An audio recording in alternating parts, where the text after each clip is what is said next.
Abraham Lincoln was born and raised on the edge of the American frontier, a recently settled region that now includes Kentucky, Illinois, and Indiana. Those formative years are the focus of three state parks that trace the life of Honest Abe before his White House days: Lincoln Homestead State Park in western Kentucky, Lincoln State Park in southern Indiana, and Lincoln's New Salem State Park in central Illinois. Other state parks in the region showcase nature the way it would have been during Lincoln's days, including Brown County State Park in southern Indiana and John James Audubon State Park in western Kentucky. We're going to examine how history and nature, as personified by these parks, shape one of the truly great Americans.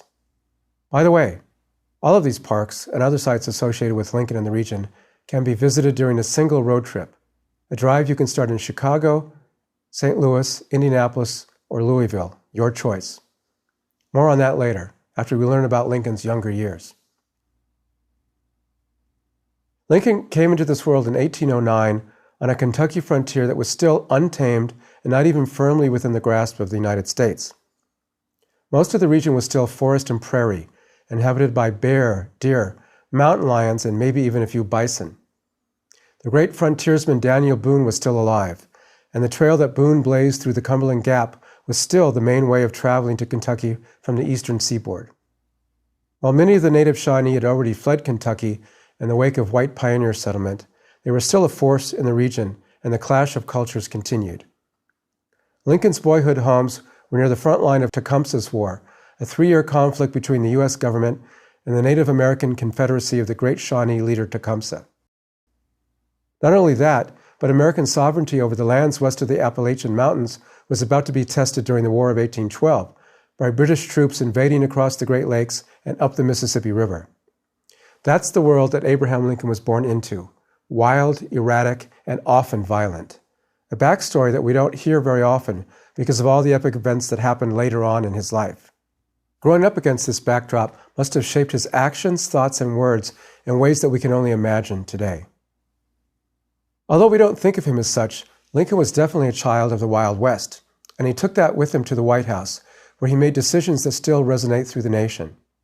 True to the legend, Lincoln was born in a log cabin at Sinking Spring Farm near Hodgsonville, Kentucky, on the 12th of February, 1809. Abraham Lincoln Birthplace National Historical Park marks the spot where he spent his first 2 years. Managed by the National Park Service, it's a great place to include on your Lincoln bucket list. The original Lincoln Family Bible is the highlight of the Visitor Center Museum and its various exhibits on the 16th president. And tucked inside the big marble memorial is the symbolic birth cabin. Symbolic because it's a replica built 30 years after his death in 1865. The National Historical Park also includes Knob Creek Farm, where Lincoln lived between 1811 and 1816 during the tumultuous war years, which sits about 7 miles east of Hodgsonville on U.S. Highway 31. Once again, the cabin where the Lincoln family lived was demolished long ago, the lumber reused in a stable that was later washed away in a flood. Although little Abe never lived there, the old Gallagher cabin at Knob Creek Farm is original, built around 1800 and very similar to the Lincoln home. Another 45 minutes to the east is Lincoln Homestead State Park near Springfield, Kentucky, the best of the Lincoln sites in the Bluegrass State. Abe never lived in Springfield, but there's a good chance he visited as a young lad, because this was the original Lincoln family foothold in the Kentucky wilderness. The place that his grandfather and namesake Captain Abraham Lincoln settled with his family after the Revolutionary War, and where he was killed by hostile Indians in 1786. The place where his father, Thomas Lincoln, grew up after surviving that same Indian attack, and the place where Nancy Hanks worked as a seamstress when she met Thomas and the two of them got married. The state park preserves several original buildings, including the 2-story Francis Berry House, where Nancy worked and lived while she was being courted by Thomas, and where the couple married in 1806. There's also the rather distinguished-looking Mordecai Lincoln House. Constructed in 1797, it's the place where Abe's favorite uncle lived in the early 19th century. The state park also features a replica of the 1782 log cabin where Thomas Lincoln was raised, as well as the blacksmith shop where he learned his trade. While the Mordecai Lincoln House is closed to the general public, Francis Berry House, the Lincoln Cabin, and the blacksmith shop are open to the public from early May till the end of September. Among the artifacts found inside are pioneer-era furniture, household goods, kitchenware, and a copy of the marriage bond between Thomas Lincoln and Nancy Hanks. Yet Lincoln Homestead State Park is more than memories. When the park was being developed in the 1930s, the movers and shakers behind its creation decided the park should also have recreational facilities. So in addition to all those old homes, the park features an 18-hole golf course that rambles across the countryside once farmed by Uncle Mordecai, as well as a picnic area, playground, and fishing pond. Not the sort of facilities you'd find in the park if it was being created today, but indicative of an earlier mindset when golf and great men were easily compatible. So pack your clubs if you're headed that way. In 1816, having lost much of their land through dubious title disputes, Thomas and Nancy Lincoln decided to relocate their family to a more secure place. Indiana seemed to fit the bill.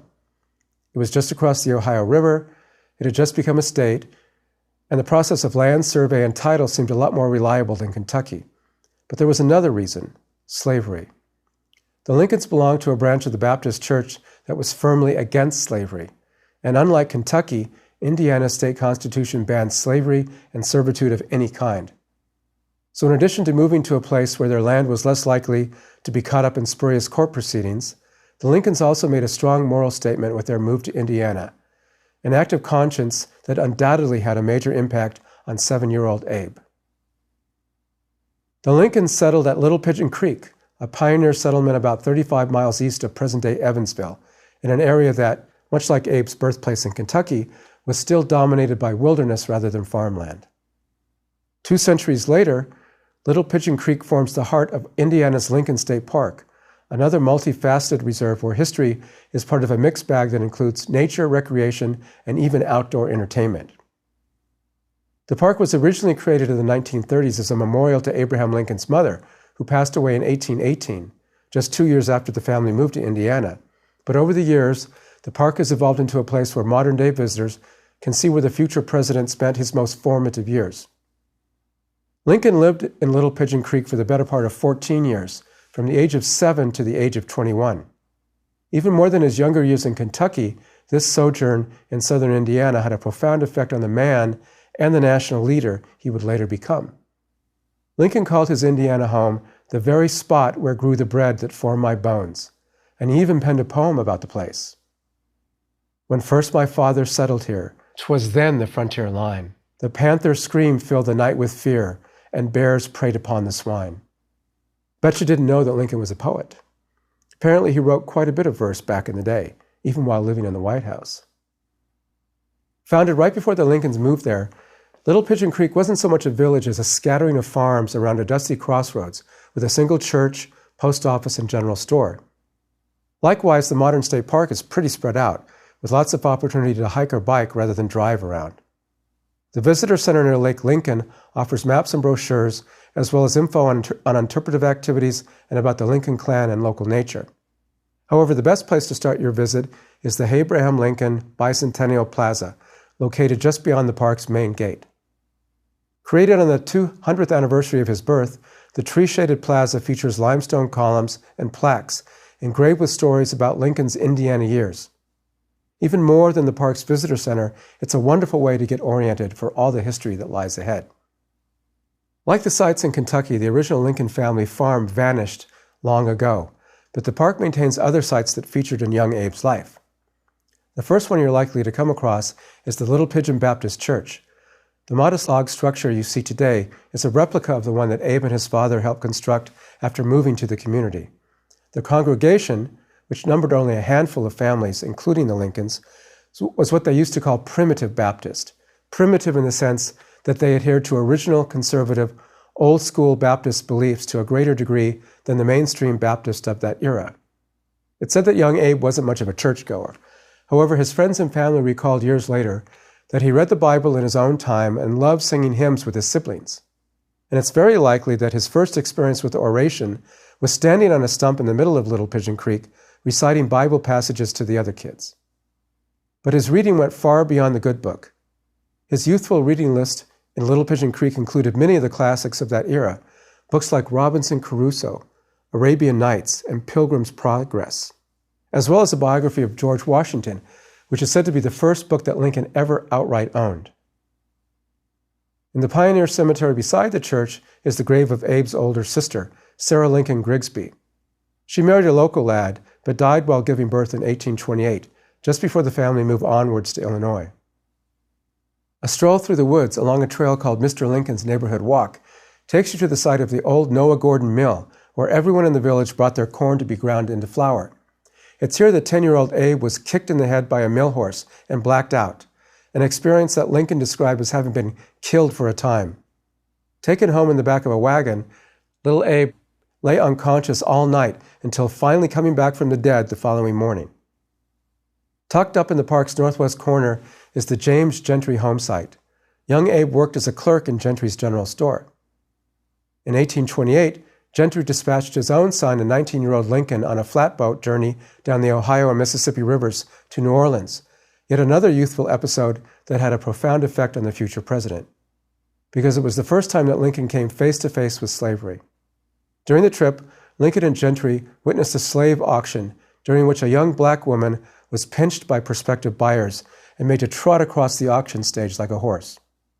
According to Gentry, the future president was so upset by the spectacle that he vowed to hit it hard if he ever got a chance to end slavery. And he certainly did, 35 years after witnessing that auction with something called the Emancipation Proclamation. Had enough history? There are plenty of other ways to while away a day or two in Lincoln State Park, starting with evening entertainment at the Lincoln Amphitheater.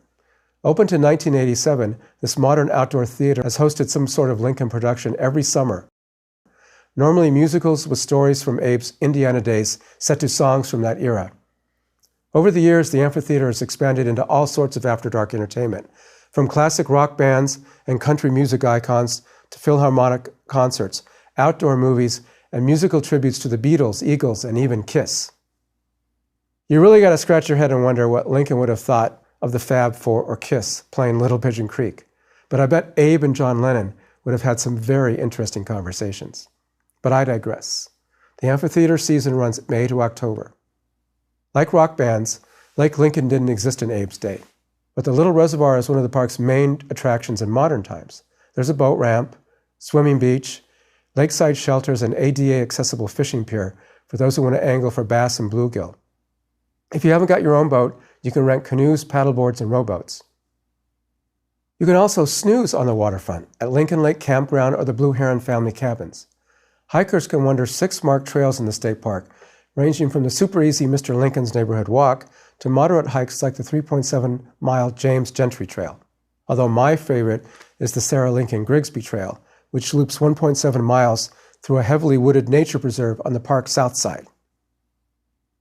If you're wondering about Abe's mother, Nancy Hanks Lincoln, she's buried across the road in the Pioneer Cemetery at Lincoln Boyhood National Memorial.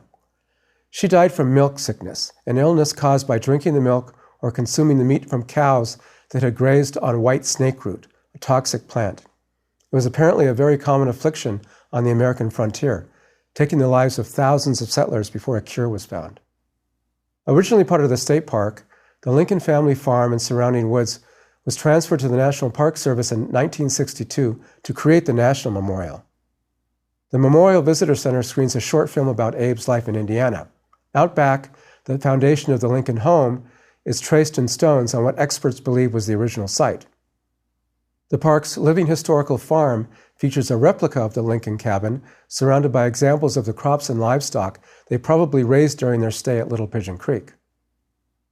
For an even better idea of what southern Indiana was like during the Lincoln era, visit nearby Brown County State Park, 16,000 acres of wilderness that seems little changed since the early 19th century.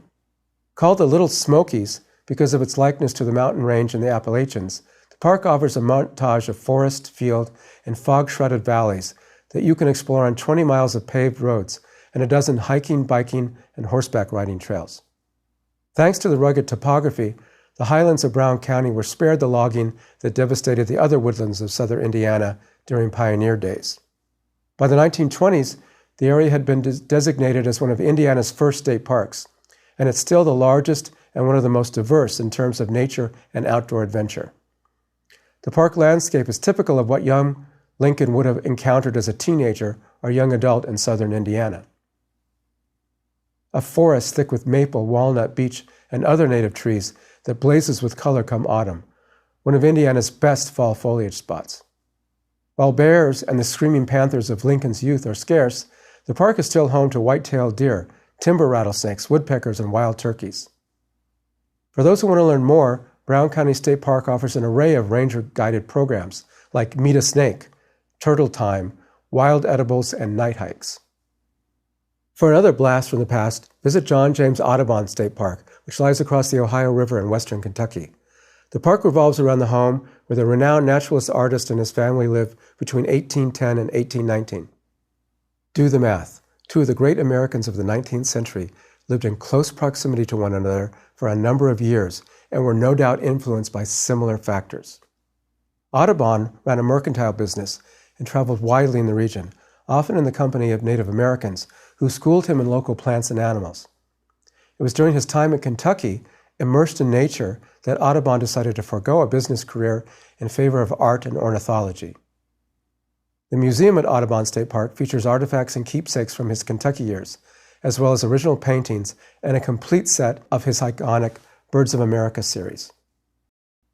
The adjacent Nature Center offers exhibits, classes, and guided hikes through 700 acres of old-growth forest inhabited by bald eagles, great blue herons, belted kingfishers, and many of the other birds that Audubon immortalized through his paintings. Another eclectic state park, Audubon also flaunts a campground and cottages, 9-hole golf course, lakes for boating and fishing, and even tennis courts. Exploring the parks of Indiana and Kentucky, I find myself wondering how being immersed in such a stunning natural environment influenced Lincoln. Teddy Roosevelt has the reputation for being the great conservationist president. But remember, it was Lincoln who signed the Yosemite Grant Act of 1864, at the height of the Civil War no less, a simple 2-paragraph act that established the first land the federal government had ever set aside for public use, resort, and recreation. Was he thinking about his youthful adventures in the woods of southern Indiana when he signed that bill? I'd like to think so, but that's only conjecture. When Abe was 21 years of age, the nomadic Lincoln family relocated from the woods of southern Indiana to the prairies of central Illinois. Why did they move again? Historians disagree on the motive. By then, Thomas Lincoln had married a widow from Kentucky with 3 children of her own. With an American frontier version of the Brady Bunch to feed, house, and clothe, perhaps Thomas felt his prospects were better farther west. In addition, Thomas had a cousin living way out that way who sent glowing dispatches about life in Illinois. So off they went, everything they owned and all of those kids packed into ox carts. Abe was old enough by then to drive one of the ox carts, a 200-mile journey across the Wabash River into the state of Illinois. They first settled in Macon County but didn't stay long, moving to a place called Goose Nest Prairie in Coles County. A year later, Abe decided to flee the Lincoln family nest, determined to blaze his own trail into the future. History tells us that he settled in New Salem, Illinois, and got up to all sorts of things. Lincoln ran a general store, volunteered for the local militia, served as a surveyor and postmaster, studied law, and successfully ran for political office. By all appearances, he also fell in love at least twice in New Salem. Lincoln and Lothario? Well, maybe not to that extreme, but Abe certainly cherished female company, especially that of a young lass from Kentucky, Mary Todd, who he met and married in 1842. That period of his life endures at Lincoln's New Salem State Park, which revolves around a replica of the 1830s frontier settlement where Lincoln lived for much of his 20s. Scattered along the main road are 23 log buildings, most of them erected by the Civilian Conservation Corps in the 1930s and 40s when New Salem was resurrected. The lineup includes the first and second Barry Lincoln stores, which Abe ran with his business partner William Barry, and Rutledge Tavern, where Abe boarded when he first arrived in New Salem and courted Anne Rutledge, the owner's daughter and likely his first love. Abe and Anne probably would have married if not for the fact that she died, most likely of typhoid fever, only a year after they met. The only original structure at New Salem is the Cooper Shop, where Henry Onstott made barrels used to ship just about everything on the American frontier in those days. All of the buildings are filled with 19th century furnishings and everyday items. During the warmer months and over holidays, interpreters in period costumes take visitors on a time trip to the early 19th century with stories about Abe and New Salem. More relics await in the park's small museum, as well as a short movie called Turning Point that details Lincoln's sojourn in New Salem and how it influenced his life. Located right beside the visitor center, Kelso Hollow Amphitheater offers stage plays about Lincoln, as well as Broadway musicals, Shakespeare, and concerts during the summer months as part of the annual Theater in the Park series. The state park also hosts a variety of special events throughout the year, from the Antique Farm Show and Boy Scouts Lincoln Pilgrimage in the spring to the Summertime Hummingbird Festival and Traditional Music Festival each fall. The New Salem Lincoln League runs a store that offers books about Lincoln and crafts made by local artisans. It's a wonderful place to browse, even if you're not in the mood to buy.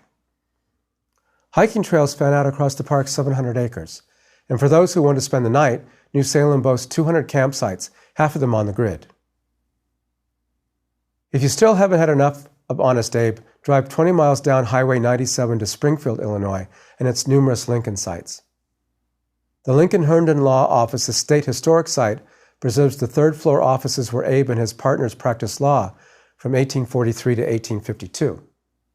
The office is right across the street from the old state capitol and just a 2-block walk from the excellent Abraham Lincoln Presidential Library and Museum. It's also walking distance to the Lincoln Home National Historic Site. Following his assassination, Lincoln's body was brought back to Springfield and buried at Oak Ridge Cemetery on the north side of Springfield. Later declared a state historic site, the marble tomb is also the last resting place of his wife, Mary, and 3 of their 4 sons. So there you have it, Abraham Lincoln's complete journey across the Midwest from cradle to grave. Like I said before, it's easy to visit all of these sites during a single road trip, which you can start at airport gateways in Chicago, St. Louis, Indianapolis, or Louisville. The round trip from Chicago, a rough triangle that overlays Illinois, Kentucky, and Indiana, is around 1,100 miles, most of it on interstates, with plenty of places to sleep and eat along the way. Before you take the journey, you might want to bone up on Abe. More than 15,000 books have been written about America's 16th and some say greatest president. Among the better reads are the biographies Lincoln and Lincoln Reconsidered by Pulitzer Prize winner David Herbert Donald, and Lincoln, a Novel by Gore Vidal. There's great movies, too. Young Mr. Lincoln with Henry Fonda, which takes you back to Abe's frontier days. Daniel Day-Lewis's rousing portrayal in the 2012 Steven Spielberg movie. And just for fun, Abraham Lincoln Vampire Hunter, in which Abe wields his axe for a much different purpose than splitting rails. Through all of this, but especially the Lincoln State Parks, a complete portrait of the great man emerges. Not just the fellow in the frock coat and stovepipe hat who occupied the White House and spoke immortal words at Gettysburg, but a fully fledged human being whose formative years in the forests, fields, and settlements of the American frontier shaped not just himself, but the entire nation.